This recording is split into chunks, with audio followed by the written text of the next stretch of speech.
በሀገራችን ኢትዮጵያውያንን አብዝቶ የሚያስጨንቃቸው ጉዳይ የመኖሪያ ቤት ችግር ነው። የዓለም ባንክ በኢትዮጵያ ባጠናው ጥናት መሰረት በሀገሪቱ ያለውን የቤት አቅርቦት ችግር ለመቅረፍ በአመት ከ381 ሺህ በላይ ቤቶችን መገንባት ያስፈልጋል ይላል። በአሁኑ ወቅትም 74% የሚሆኑ ቤቶች ከጥራት ደረጃ በታች እንደሆኑም ጥናቱ ያመለክታል። ከጊዜ ወደ ጊዜ እየተባባሱ ከመጡ የማህበራዊ ችግሮች መካከል አንደኛውና ዋነኛው የመኖሪያ ቤት ችግር ነው። ችግሩ ከሞላ ጎደል ሀገራዊ መልክ ያለው ቢሆንም በተለይ በመዲናችን አዲስ አበባ ዜጎችን በእጅጉ ከሚያሳስቧቸው ነገሮች መካከል በቀዳሚነት ይጠቀሳል። መኖሪያ ቤቶችን በተመጣጣኝ ዋጋ ለማቅረብ በቤት ገዢዎችና አልሚዎች መካከል የሚፈጠሩ ቅሬታዎችን ምላሽ ለመስጠት መንግስት በመኖሪያ ቤት ልማት ላይ የሚያወጣቸውን ህጎችና ፖሊሲዎችን ተከታትሎ ተግባራዊ እንዲሆን ለማድረግ እንዲሁም ለህዝቡ ዋስትና ለመሆን ከ2 ወር በፊት መቋቋሙን የገለጸው የኢትዮጵያ የሪል ስቴት አልሚዎች ማህበር የመጀመሪያውን ጉባኤ ቅዳሜ እንደሚያካሂድ በዛሬው ዕለት በሰጠው መግለጫ አስታውቋል። ማህበሩ ከ100 የሚልቁ አባላት እንዳሉት የገለጸ ሲሆን የቤት ጥያቄ የሁሉም ጥያቄ ነው፣ የገባንበትንና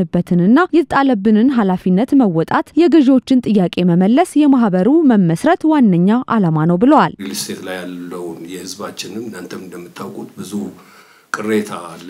ተብሎ ተገንብቶ አለማለቅ፣ የዋጋ መጨመር፣ የሁኔታዎች ወደ ላይ ወደታች የሚለውን ፕሮብሌም ለመፍታት አሶሲዬሽን ያስፈልጋል ተብሎ በመታመኑ ማህበሩ ተቋቁሟል። በቤት ገንቢዎች በኩል ያሉ ችግሮች አሉ። ዴሊቨር ማድረግ የሚችሉ ሪል ስቴት ዴቨሎፐሮች አሉ፣ ዴሊቨር ማድረግ የማይችሉ አሉ። እነዚህን ሁሉ ሬጉሌት ከማድረግ አንፃር መንግስት ያወጣቸውንም አዳዲስ ፖሊሲዎች አሉ። እነዚህ ፖሊሲዎች ወደ ተግባር እንዲተረጎሙና ኢምፓክት እንዲፈጥሩ አባሎን የተመዘገቡ አባላት እና ሌሎችም ሬጉሌት የሚደረጉበትን መንግስት በእኛ ላይ እምነት አሳድሮ ኢቫሉዌት የምናደርግበትን የትኛው ዴቨሎፐር ፕሮፐርሊ ዴቨሎፕ አድርጎ ለተጠቃሚው ማቅረብ ይችላል አይችልም የሚለውን ሬጉሌት ማድረግ የምንችልበት ጠንካራ የሪል ስቴት ተመክሮ ካላቸው አገሮች ተመክሮዎችን ወስደን ኢምፕሊመንት የምናደርግበት ማህበር ነው የሚሆነው።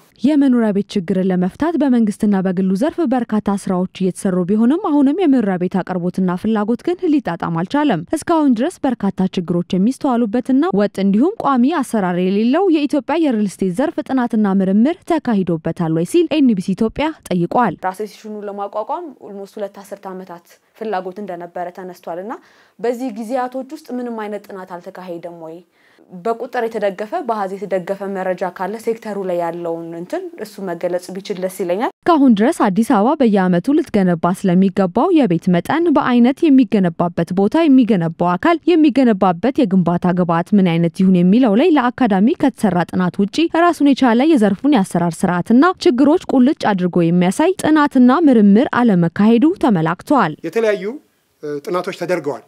ግን እነዛ ጥናቶች በደንብ አሁን በዚህ በአሶሲዬሽን በተደራጀ መልኩ ዳታዎችን መሰብሰብ ተችሎ ሳይሆን ከዩኒቨርሲቲ ስኮላርስ ወይም ደግሞ ለቴሲስ ያጠኑ ሰዎች ጥናት ነው እንጂ ልክ እንደዚህ በአሶሲዬሽን ተደራጅቶ እያንዳንዱ ሪል ስቴት ምን ያህል ቤቶች ዲቨሎፕ ያደርጋል፣ ምን አይነት ችግሮች ያጋጥሙታል የሚሉትን ጥያቄዎች አድሬስ ያደረገ ስላልሆነ እነዛ ጥናቶች አሁን ትክክለኛ ናቸው እንደዚህ አይነት መፍትሄ ይሰጣሉ ብለን ልናቀርባቸው አንችልም።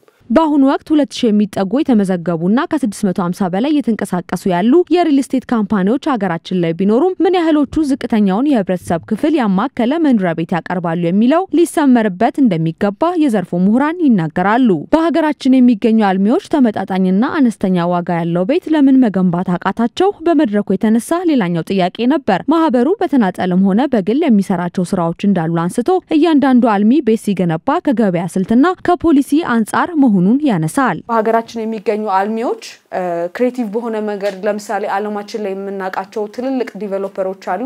በጣም በተመጣጣነ ዋጋ አፎርደብል በሆነ ፕራይስ እንዲሁም ደግሞ ብዙ የኮንስትራክሽን ግብዓቶችን ሳይፈልጉ የሚገነቡ አሉ እና ሎ ኮስት ሃውስ መገንባትን ለምን አቃተን? ሁሉም ፕሮጀክቶች ሁሉም ሪል ስቴት ዲቨሎፐርስ ቴክኖሎጂ ቀርጸው ቤትን አፎርደብል ለማድረግ እንደ ግዴታ ገብተው ይሰሩታል ማለት አይደለም። አንዳንዱ የማርኬት ስትራቴጂ ነው፣ አንዳንዱ የፖሊሲ ኢሹ ነው የሚሆነው ቤትን አፎርደብል የማድረግ ጉዳይ። ሚስተር ኤክስ የተባለ ዲቨሎፐር አንድ ዲቨሎፐር ሃይ ኢንድ ያሉ ፕሮፐርቲዎችን ሰርቶ ሃይ ኢንካም ላለ ግሩፕ ብቻ የመስራት ጉዳይ ሊሆን ይችላል። ግማሹ ለመካከለኛው ይሰራል፣ ግማሹ ደግሞ ሎ ኢንካም ላላቸው አርጎ አፎርደብል ቤቶች ለማቅረብ ይሰራል። ስለዚህ በተለያየ ፕሮፋይል ነው የምንታየው እና ተጨፍልቆ የሚታይ ነገር አይደለም። ሎ ኮስት የሆነ ሃውስ የማቅረብ ጉዳይ በጣም ጥልቅ ምርምር፣ ጥልቅ ኮሚትመንት የመንግስትን እገዛ የሚፈልግና ለዚህ ዴዲኬትድ ሆነው የሚሰሩ ሪል ስቴት ኩባንያዎችን የሚፈልግ ነው። በርካታ የሪል ስቴት አልሚዎች ከሚገነቧቸው መኖሪያ ቤቶች የሚያገኙት ፕሮፊት ማርጂን ወይም የትርፍ ህዳግ ከልክ ያለፈ እንደሆነ ቅሬታ ሲቀርብ ይስተዋላል። ለመሆኑ የሪል ስቴት አልሚዎች ትርፍ ህዳግ ወይም ፕሮፊት ማርጂን ምን ያህል ነው? መጀመሪያ ራሱ የኮንስትራክሽን ኢንዲኬቲቭ ፕራይስ የሚባል ነገር እያንዳንዱ ድርጅት በራሱ በተናጠል አለው እንጂ ወጥ የሆነ እንትን የለውም። ለዚህም ነው በጣም የተለያየ የዋጋ ታየው። እንደ አንድ ሪል ስቴት ዴቨሎፐር ዛሬ አንድ ኮንትራት ሳይን ሲያደርግ በሚቀጥለው አመት 2 አመት አንድ ዋጋ ምን ሊሆን እንደሚችል መገመት የሚቻልበት ሁኔታ አይደለምና አንዳንዴ እንደኛ አይነት አንሰርቲኒቲ ኮስቶች ይኖራሉ የሚል ስጋት የመነጨ ዋጋ ፊክስ ሊያደርግ ይችላል። በሂደትም ደግሞ እንደኛ ዋጋዎች ላይ ተደርሶባቸው ከዛ በላይ የሚሆንበት አጋጣሚ አለ። ብዙ ዩኒፎርም የሆነ ዋጋ ወይንም ባለፈው አመት የነበረውን ዋጋ ሲሰጥ ያየንበት ሁኔታ ነው ያለው። ግንባታ ከማከናወናቸው አስቀድመው ቤት የሚሸጡ ሪል ስቴት አልሚዎች ከደንበኞቻቸው የሚሰበስቡትን ገንዘብ በዝግ የባንክ አካውንት እንዲያስቀምጡ፣ ቤት ለመገንባት የመሬት ይዞታ ማረጋገጫና የግንባታ ፈቃድ ያላገኙ የሪል ስቴት አልሚዎች ደንበኞችን እንዳይመዘግቡና ቅድመ ክፍያ እንዳይሰበስቡም የሚከለክል አዋጅ መጽደቁ ይታወቃል።